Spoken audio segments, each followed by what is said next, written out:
तो बच्चों चलिए प्रश्न को देखते हैं। प्रश्न दिया है, निम्न में से कौन सा कथन उचित है या सही है। विकल्प हमारे पास दिए गए हैं, हेनले पाशा या जिसे हम लूप ऑफ हेनले या हेनले लूप भी कहते हैं कि आरोही भुजा जल के लिए अपारगम्य है। हेनले पाशा की अवरोही भुजा जल के लिए अपारगम्य है। हेनले पाशा की आरोही भुजा जल के लिए पारगम्य है। हेनले पाशा की अवरोही भुजा विद्युत अपघटकों के लिए पारगम्य है। तो इस प्रश्न की मुख्य अवधारणा को समझते हैं। मुख्य अवधारणा मुख्य अवधारणा के बारे में बात करें तो यह हेनले पाशा या हेनले लूप से संबंधित है। अगर हम बात करें इसमें तो इसकी दो भुजाएं होती हैं। एक को हम बोलते हैं आरोही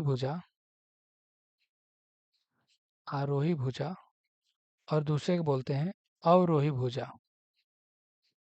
अवरोही भुजा अगर बात करें तो इनका उत्सर्जन में जो निस्यंदन की प्रक्रिया होती है, निस्यंदन की प्रक्रिया, उसके साथ ही साथ हम कह सकते हैं अवशोषण एवं अवशोषण और पुनः अवशोषण की जो प्रक्रिया होती है, उसमें बहुत ही इनका प्रमुख योगदान होता है।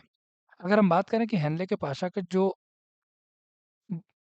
यहाँ पे कथन दिए गए हैं, इनमें से जो इनके लिए सबसे सही होता है, तो अगर हम बात करें हेनले पाशा की आरोही भुजा जो होती है, वह जल के लिए अपारगम्य होती है। यह हमारा बिल्कुल सही उत्तर हो जाता है। बाकी अगर बात करें हेनले पाशा की अवरोही भुजा जल के लिए अपारगम्य है, तो यह गलत हो जाता है, क्योंकि इसमें जो होता है जल आसानी से आर पार जा सकता है। हेनले पाशा की आरोही भुजा जल के लिए पारगम्य है, तो यह गलत हो जाता है, क्योंकि हम जानते हैं कि आरोही भुजा जो होती है वो अपारगम्य होती है।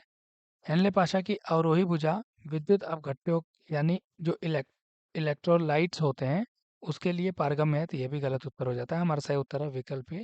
आशा करते हैं इस प्रश्न का उत्तर आपको समझ में आया होगा। धन्यवाद।